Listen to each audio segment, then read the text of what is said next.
হতো হতো হতো না। তার হাসিটা এতই সুন্দর যেন চাঁদের জ্যোৎস্না ঝরে পড়ছে। সত্যযুগে সমুদ্র মন্থন করে বাবা এক কল্পবৃক্ষের উদয় হয়েছিল। কল্পবৃক্ষ অর্থাৎ তার কাছে যা চাওয়া যায় তাই পাওয়া যায়। আর কলিযুগেও তেমনই দুই কল্পবৃক্ষের উদয় হলো।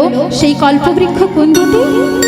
না, ভকত কল্পতরু অন্তরে অন্তরে, ভকত কল্পতরু অন্তরে অন্তরে, ভকত কল্পতরু অন্তরে অন্তরে, ভকত কল্পতরু অন্তরে অন্তরে, রূপে ঠামহি ঠামরে, রূপহি ঠামহি ঠাম রে, রূপে ঠামহি ঠামরে, রূপহি ঠামহি ঠাম রে, তুছু পদতলে অবলম্বনে পথিকো, তুছু পদতলে অবলম্বনে তুছু, পুরায় নিজ নিজ কাম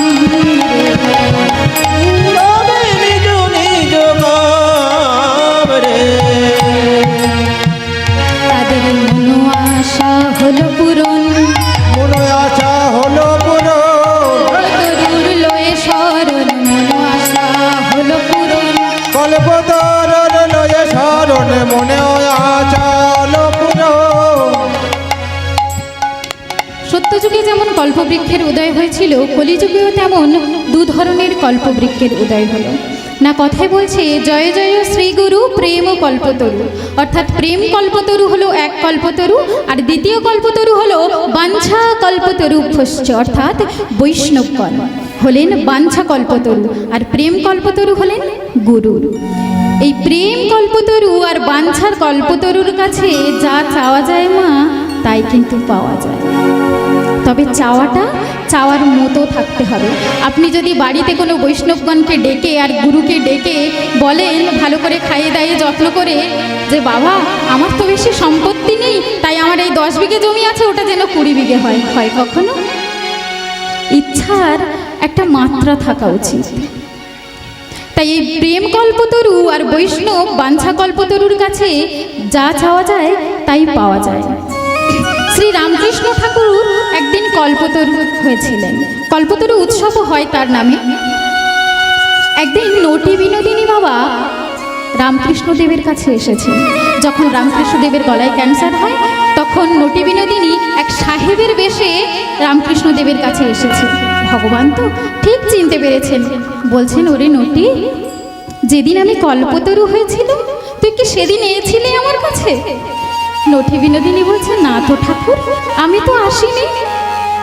ঠাকুর বলছে নটি রে, ওই দিনই যে চা চেয়েছিল আমার কাছে আমি ওকে তাই দিয়েছিলাম, তুই এলি নে। নটি বিনোদিনী কি বলছে জানেন বাবা? বলছে ঠাকুর, যে সমস্ত কিছু উজাড় করে দেওয়ার জন্য বসে রয়েছে তার কাছে আর চাওয়ার কি আছে? তাই ভগবান আমার বাবা সমস্ত কিছু দেওয়ার জন্য উজাড় করে বসে রয়েছে, তার কাছে চাইতে হয় না। না চাইতেই যিনি আমাদের এত কিছু দিয়েছেন তার কাছে আর চাইবো কেন? যে কি লাভ। তাই দুই ধরনের কল্পবৃক্ষ আমাদের কলিযুগের উদয় হলো। সত্যযুগে সমুদ্র মন্থন করে একটা হাতি উঠেছিল, যেটা ছিল ইন্দ্রের হাতি। কলিযুগেও ঠিক তেমনই একটা হাতি উঠল, যার নাম হলো ভাব গজেন্দ্রে চড়ায়লো, ভাব গজেন্দ্র চড়ায়লো কীর্তনে, ভাব গজেন্দ্রে চড়ায়লো পিছনে, ভাব গজেন্দ্র চড়ায়লো কীর্তনে, ওইছন পুকুবিলাস রে, ওইছন পুকুবিলাস রে। আমরা জানি হাতির কটা পা, ও মায়েরা, হাতির কটা পা হয়? 4টে পা। কিন্তু কলিযুগে যে হাতিটির উদয় হলো তার আবার 8টা পা। শুনেছেন কখনো এমন হয়? হয়। এই কলিযুগের হাতি হলো মানুষের মনের অষ্টসাত্ত্বিক ভাব এই অষ্টসাত্ত্বিক ভাবই হলো কলিযুগের হাতির 8টা পা। কি কি? না স্তম্ভ, কল্প, অশ্রু, পুলক, রোমষ্ট, সর্ভেদ, বৈবর্ণ এবং বেপথু। এই 8টা হলো মানুষের মনের 8 প্রকার ভাব। এই 8 প্রকার ভাবকে কলিযুগে বলা হচ্ছে হাতির 8টা পা। সত্যযুগে তো সমুদ্র মন্থন করে বিষ উঠেছিল, সেই বিষ দেবাদিদেব মহাদেব কণ্ঠে ধারণ করেছিলেন। কলিযুগেও তেমন এক বিষ উঠল বাবা। সেই কলিযুগের বিষ কি? সংসার কালকূট বিষে দগ্ধল, সংসার কালকূট বিষে দগ্ধল, সংসার কালকূট বিষে দগ্ধল, সংসার কালকূট বিষে দগ্ধল। এ কলি গোবিন্দ দাস, এ কলি গোবিন্দ দাস রে। ওরে আমি একা জ্বলে মরলাম, আমি একা জ্বলে মরলাম, কালকূট বিষ পানে আমি একা জ্বলে মরলাম। আমি একা জ্বলে মরলাম, আমি একা। তাহলে কলিযুগের বিষ হলো সংসার কালকূট নামক বিষ। কি মায়েরা, সংসারকে বিষ বলছি বলে রাগ হচ্ছে না? সংসারের মধ্যে তো আপনারা এতদিন রয়েছেন, কেউ 30 বছর, কেউ 40 বছর, কেউ 20 বছর, কিন্তু কি পেয়েছেন বলুন তো? পেয়েছেন কিছু? সংসারে এত কিছু দিয়ে গেছেন মায়েরা, তবু যদি একটু কোথাও ভুল ভ্রান্তি হয়, সংসার আপনাকে কথা শোনাতে কোনোদিনও ছাড়ে না। বাবাদের ক্ষেত্রেও বলি, এত কষ্ট করে যারা স্ত্রী, পুত্র, কন্যা সন্তানের জন্য রোজগার করে নিয়ে আসেন, যদি কোনোদিন একটু অশান্তি হয়, একটু কোনো রাগের বশে কোনো খারাপ কথা বলে ফেলেন, ও বাবা কত কথা শুনতে হয় তো। তাই সংসার কাউকে কোনোদিন দেয় না। এটা বাংলার বৈষ্ণব পদাবলী। ভক্ত গোবিন্দ দাস, পদকর্তা গোবিন্দ দাস বলছেন কথাটা। বাংলার বৈষ্ণব পদাবলী, এই পদাবলীর কত মাধুর্য বাবা, কত সুন্দর পদাবলী বাংলার পদাবলী। আর আমরা সেই পদাবলী আস্বাদন না করে এখন বিভিন্ন রকম গান বাজনায় মত্ত হয়ে রয়েছি। তাই সংসার নামক কালকূট, সংসারে প্রত্যেকটা মানুষের কোনো না কোনো জ্বালা অবশ্যই রয়েছে।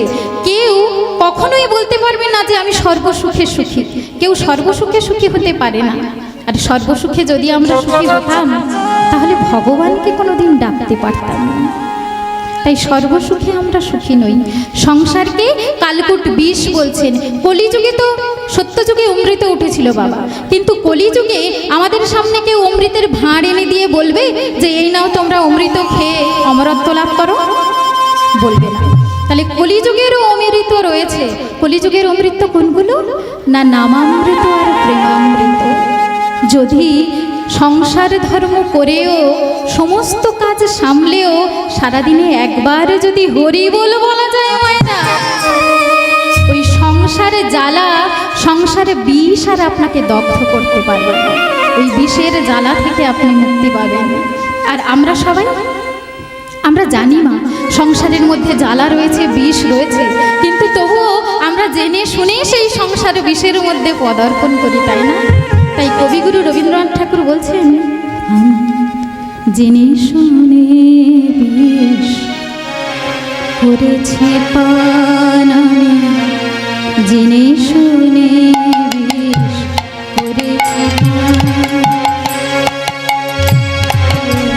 জেনে শুনে বিষ করেছি পান আমি, জেনে শুনে বিষ করেছি পান।